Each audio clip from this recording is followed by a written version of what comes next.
नमस्कार। आज फिर अपन हाइब्रिडाइजेशन के कुछ दूसरे नए एग्जांपल्स लेंगे। जैसे HCl2 एक रफ स्ट्रक्चर है, S single bond Cl and Cl, total bond equal to 2, sigma equal to 2, y equal to 0। Centre element S का outer most electron configuration NS2 और NP4। अपने को नंबर ऑफ जो unpaired electrons है वो 2 चाहिए, और इस स्थिति में अपने पास अनपेड इलेक्ट्रॉन 2 है। तो यहाँ आप एक Cl और यहाँ दूसरा Cl, या आप ले सकते हो इस Cl की जगह X कोई भी ले सकते हो। X means halogen, fluorine, chlorine, bromine and iodine, कुछ भी ले सकते हो आयोडाइड की फॉर्म में। कैलकुलेशन वापस वही, जहाँ से सेल स्टार्ट हुआ आउटरमोस्ट और जहाँ तक सिग्मा बने 1s and 3p, 1, 2 and 3p is sp3। इसका मतलब है HCl2 में हाइब्रिडेशन आया sp3। ठीक है, इसका नेक्स्ट एग्जाम्पल अपन लेंगे ऑर्गेनिक में से।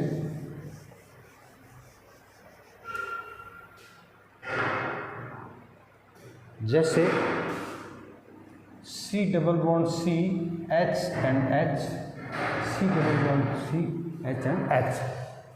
किसी एक C का आप हाइब्रिडेशन स्टडी कर सकते हैं। ये है, इससे कनेक्ट जितने भी बॉन्ड है उसको आप स्टडी कीजिए, sigma sigma sigma and pi. Total bond equal to 4, sigma equal to 3, pi equal to 1। Carbon का outer most electron configuration NS2 और NP2। यहाँ आप देखिए, इस स्थिति में नंबर ऑफ अनपेड इलेक्ट्रॉन अपने पास 2 है, जो कि इसकी ग्राउंड स्टेट है। अब इसको एक्साइट करने के बाद में आपको 4 अनपेड इलेक्ट्रॉन मिल गए, और अपने को अनपेड इलेक्ट्रॉन 4 ही चाहिए। इस परिस्थिति में अगर ये देखिए कि एक H यहाँ आ गया, इसका एक H यहाँ आ गया, ये जो C है इसका एक सिग्मा यहाँ आ गया, ठीक है, और एक इससे ये बॉन्ड बना हुआ है, बाकी ये इससे H और H जुड़ा हुआ है। तो जहाँ से सेल स्टार्ट हुआ और जहाँ तक सिग्मा है, दैट मीन्स एक S और 2p हाइब्रिडेशन के लिए sp2। ठीक है, ये आपका एक एग्जाम्पल हो गया। अगर अपन ऑर्गेनिक में एक दूसरा एग्जाम्पल लेते हैं, इसके अलावा जैसे आप एथाइन की बात करते हैं या एसिटिलीन की बात करते हैं, किसी एक कार्बन की स्टडी करें, सिग्मा सिग्मा एंड रिमेनिंग 2 क्या पाई। तो total bond equal to 4, sigma 2, pi and 2। ठीक है, कार्बन का outer most electron configuration NS2 and NP2 है। यहाँ आपके पास S में 2 हैं और P में 2 अनपेयर्ड है। इसका मतलब बॉन्ड तो 2 ही बनाएगा। आप इसकी ग्राउंड स्टेट को एक्साइटेड स्टेट में कन्वर्ट कर दीजिए। एक्साइटेड स्टेट में कन्वर्ट करने से अनपेयर्ड इलेक्ट्रॉन्स कितने हो गए आपके पास? 4। ये जो एक H है, अब इसके साथ बॉन्ड फॉर्मेशन कर लेगा।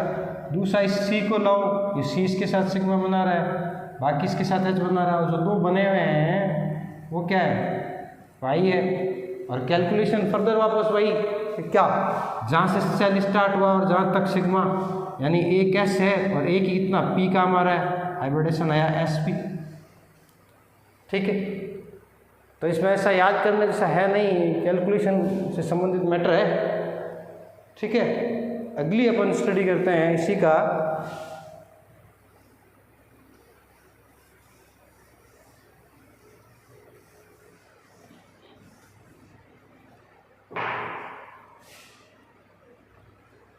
CuCl2। स्ट्रक्चर आप एक बार बना लीजिए, sigma sigma sigma and pi. Total bond कितना 4, सिग्मा कितना 3, पाई कितना 1। सेंट्रल एलिमेंट का electron configuration outer most NS2 and NP2। That means S में आपको इलेक्ट्रॉन मिल रहे हैं 2 और P में मिल रहे हैं 2 अनपेयर्ड। इन स्थितियों में अपने पास अनपेयर्ड इलेक्ट्रॉन 2 है तो बॉन्ड भी 2 ही बना पाएगा, जो कि इसकी ग्राउंड स्टेट है। अगर जैसे अपन इसको एक्साइटेड करते हैं तो एक्साइटेड करने से ये जो इलेक्ट्रॉन है ये P में चला जाएगा। P में जंप करने के बाद में अनपेयर्ड इलेक्ट्रॉन कितने बन गए 4। अब अपने पास क्या है बॉन्ड 4 बना सकते हैं। आप Cl ले लीजिए, फिर Cl ले लीजिए, ये O ले लीजिए, और एक क्या है ये आपका वीक बॉन्ड है भाई। तो जहाँ से सेल शुरू हुआ आउटर मोस्ट और जहाँ तक क्या है सिग्मा बन रहा है। कहने का मतलब एक S और 2P हाइब्रिडाइजेशन क्या हुआ sp2। इसका भी कई बार पूछा गया है, ठीक है। अगली इसी कंडीशंस में आप देखिए,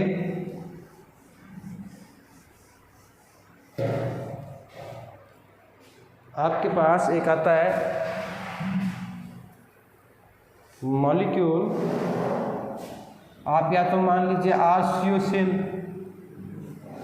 एल्केनाइल क्लोराइड या कोई एसिड क्लोराइड है जैसे HCOCl, ये चीज़ सेम ही है। तो इसमें कार्बन की देखिए, आप कार्बन का स्टडी करना है तो टोटल बॉन्ड कितना है 4, सिग्मा सिग्मा सिग्मा एंड पाई, ठीक है।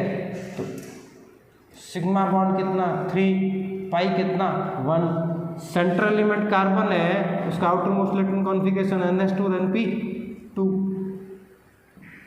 इसके ऑर्बिटल कॉन्फ़िगरेशन से पता चलता है कि इसके पास 2 अनपेयर्ड इलेक्ट्रॉन है, बॉन्ड 2 ही फॉर्मेशन होगा जो कि इसकी ग्राउंड स्टेट है। अब अगर मान लीजिए आप इसको एक्साइट करते हैं तो एक्साइट करने से जो S का है किस में चला जाएगा इलेक्ट्रॉन P में। अनपेयर्ड हो गए कितने 4। अब आप इसकी फॉर्मेशन कर सकते हैं, या आप यहाँ R लगा सकते हैं, यहाँ H लगा सकते हैं, फिर Cl लगा लीजिए, ठीक है। उसके बाद में O लगा लीजिए और O के बाद में एक वीक बॉन्ड। वापस मैटर वही है कैलकुलेशन का, जहाँ से आउटर मोस्ट सेल शुरू होता है जहाँ तक सिग्मा है, that means 1s 2p hybridisation आया sp2, ठीक है। चलिए आगे देखते हैं।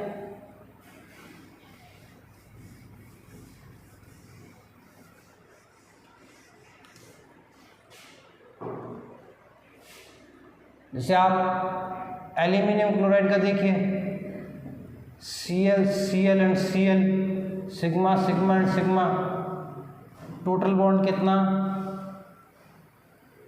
3, सिग्मा कितना 3, पाई कितना 0। एल्यूमिनियम का outer most electron configuration NS2 NP1, ठीक है। इसके अनुसार आप देखिए S में 2 है और P में 1 है, बॉन्ड फॉर्मेशन कितना होगा 1। ये इसकी ग्राउंड स्टेट है। जैसे ही आप इसको एक्साइटेड करते हैं तो एक्साइटेड करने से जो S का इलेक्ट्रॉन है वो P में जंप कर जाएगा। अब अपने पास एल्यूमिनियम 3 है, आप इसके साथ इसकी बॉन्ड फॉर्मेशन कर दीजिए, ठीक है। कैलकुलेशन फर्दर वही, जहाँ से सेल स्टार्ट हुआ और जहाँ तक क्या है sigma 1s and 2p sp2, ये अपने आप में एक वैकेंट ऑर्बिटल, वैकेंट होने की वजह से ये कोई भी इलेक्ट्रॉन ले सकता है या आयंस एक्सेप्ट कर सकता है। इस वजह से इसको क्या कहा गया लेविस एसिड, ठीक है। इसी वजह से फेडलक्राफ्ट अल्काइलेशन और एसाइलेशंस में ये क्या है एज ए रिएजेंट वर्क करता है, ठीक है। अगला देखिए,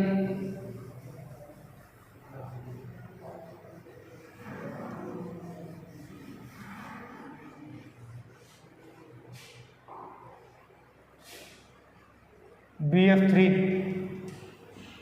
आप रफ स्ट्रक्चर बना लीजिए।